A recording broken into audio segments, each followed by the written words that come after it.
Our mission, to give young people a chance to experience adulthood. Man, they almost make it sound noble. That's what I thought as I scrolled through the About section of idlord.com, a site, based in China, I believe, that sold fake IDs like hotcakes. It was surreal looking at something like this. A place that sold phony driver's licenses to kids with inspiring sales copy. I was 18 at the time, and 4 of my friends and I wanted to get one of those group deals on fakes. $60 per person, something like that. If you went solo, it was north of 100, and since all of us were on board, we thought, what the hell? After doing some research on more shady sites on how best to concoct the info on your fake, I was ready to place my order. Step 1. Use your real first name, but a fake last name. This means that a bouncer won't toss you to the curb after your friends have been calling you Jake the whole time in line, even though the name on your ID says Fabio or some shit. The fake last name. Well, come on. No need to explain the reasons for that. My real name is Jake Dalton, so I use the name Jake Norman on my fake ID. Step 2. Use the age 21. Though it's generic, it's a common age, and there are lots of people who are, in fact, 21. No need to stretch your age. Step 3. Your picture. Make sure there's even lighting. I actually once knew a guy who got busted because, on his ID photo, half his face was covered in shadow. He had no idea. And why would he? He was a stupid 16-year-old. Step 4. The signature. Just make it look like you're not in kindergarten. Oh, and make sure it's the fake name you came up with, and not your real name. Step 5. The address. This trips some people up. Some people make up a completely fake address, but then they don't remember it when a suspicious bouncer asks them. Instead, use your actual house number so you can remember it, then make the street a fake one and change the state to whichever state your ID says. Okay, easy enough. So I got my fake in the mail, checking the mailbox profusely over the next couple of weeks to make sure my parents didn't intercept my package, and it looked great.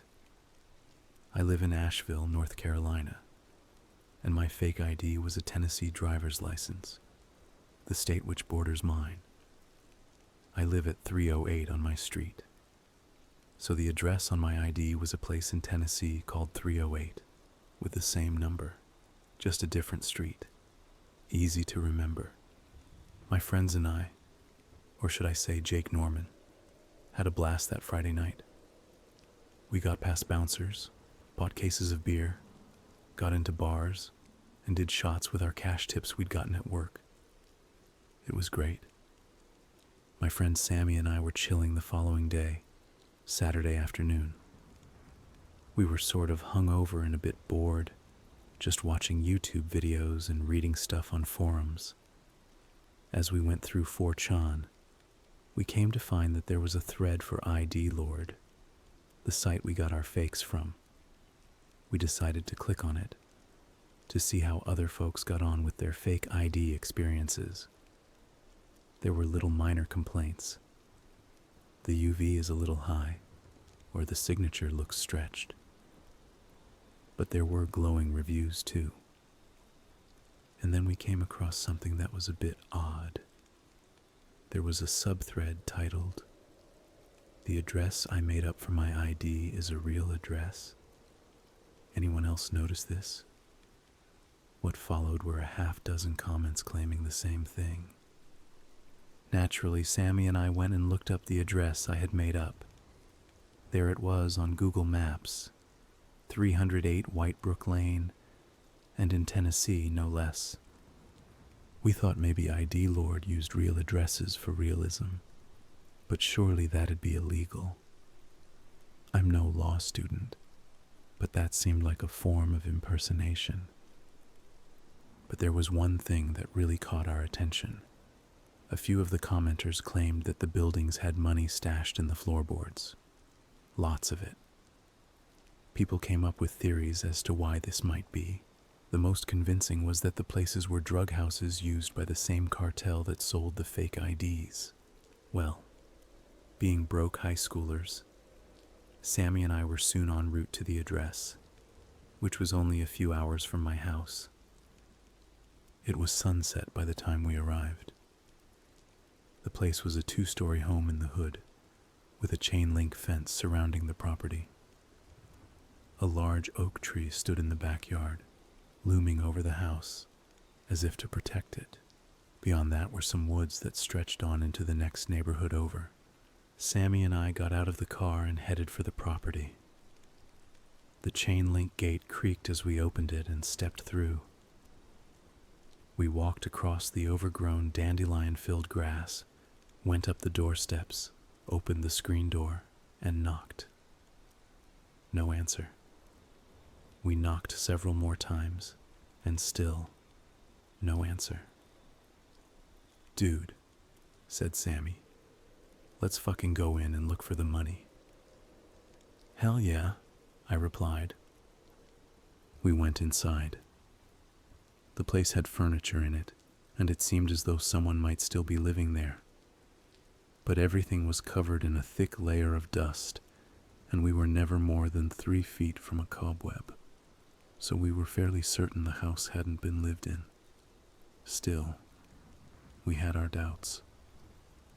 "I don't know, man," I said. "We might be trespassing." "Look," said Sammy, "I ain't passing up on a boatload of money. Let's tear this place up, find it, and get out of here. No one's lived here for years. Look." Sammy ran his finger across a mantel, displaying the wad of dust that had snowballed onto his fingertip. "See?" he said. Yeah, I replied. "All right, let's get to it." We tore the place up, threw couch cushions, rummaged through drawers, peeled away mold, put holes in the walls. It was dark now, and we were about ready to give up and just go home. That's when we heard something.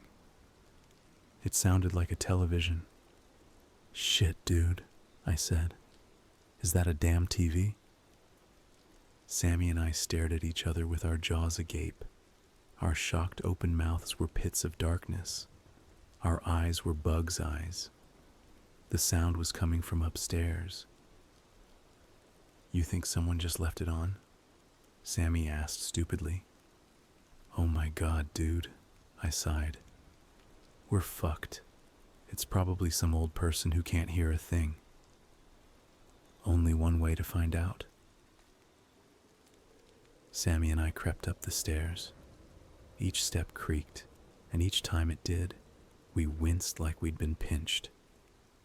Whatever was playing on the TV was a commercial, but I was pretty sure it was a super long infomercial because it sounded like the same voice had been talking for the past few minutes. We got to the top step, and I, at the forefront, peeked around the corner and gazed down the dark hallway. The hall stretched for about 20 feet, and there was a door at the end.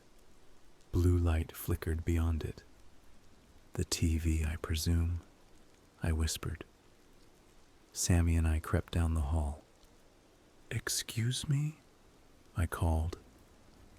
Sammy shushed me and slapped my shoulder as his eyes went wide. "The hell you doing?" he hissed. "We're really sorry for being here," I said, ignoring Sammy. "We thought the place was empty. We got the wrong house and—" My voice drifted off as we listened for a response. Nothing. We arrived at the end of the hall and pushed the door open. The room was empty, but it was what played on the TV that was truly haunting. It was an OxyClean-type infomercial, with some guy shouting at the camera in an excited way. "At ID Lord, we value you," the salesman shouted. "You get to create a new you that is of legal age, a you that gets to party with the adults, get into clubs, or order a beer at your favorite bar. Get together for a group purchase and get 50% off your... Sammy and I looked at one another with big eyeballs. What the fuck? I asked. Let's go, said Sammy. This is... We turned around and there he stood. Or should I say, there I stood. It was me. Even in the shadows, I could see that it was me that stood across from us. Either I had a twin or something had occurred that was beyond my comprehension. I couldn't speak. I could barely breathe. I went into a state of paralysis by fear. Me, the other me, wore the same clothes I'd been wearing in my fake ID photo. The hair was the same too. Something else matched. The facial expression. When I had gotten my photo taken, I gave a little half smile. That was the expression the other me had plastered to his face. Unmoving, unblinking, not even a twitch. Who are you? I said. Still holding the same facial expression, the other me spoke. You know who I am. You're me. No, you're Jake Dalton. Yeah. I'm Jake Norman. I was gonna pay you a visit tonight, but it looks like you came to me. Before Sammy or I could do a thing, Jake Norman lunged for Sammy. My evil clone pounced on him like a tiger and bit into his neck. My God, the gargling noise that erupted from Sammy's throat. That mix of screaming and bubbling blood. Sammy, I shouted. I tried to pull Jake Norman off of him, but the clone was firm as a statue. Pulling on him was like trying to uproot a tree from the ground. I backed away and got ready to run, just as the clone lifted his blood-stained head and glared at me. I shrieked and booked it toward the stairs. I glanced over my shoulder just in time to see the other me roll onto his back, prop himself up, and proceed to spider walk after me. I flew down the stairs. The other me did that freaky spider walk down the steps, faster than any human could go in that position. I yanked open the door, ran to my car, and hopped in. As I put the keys in the ignition, Jake Norman slammed his face up against my window and pressed it to the glass, hissing as he ran his tongue along its surface. I started up the car and sped away. I went to the police immediately. I told the cops to go to the house and they'd find his body. When they did, they found nothing. Not even a blood stain. I was suspected for Sammy's disappearance. I was eventually exonerated, but everyone still looks at me like I did it. I know what they're all thinking, that I'm a murderer. I think I'm gonna have to move, probably to another state. But those are the least of my worries. Jake Norman is still out there, and by God, he's coming for me. I know sooner or later he'll come looking, and he'll find me. Fact is, I would have been better off in prison.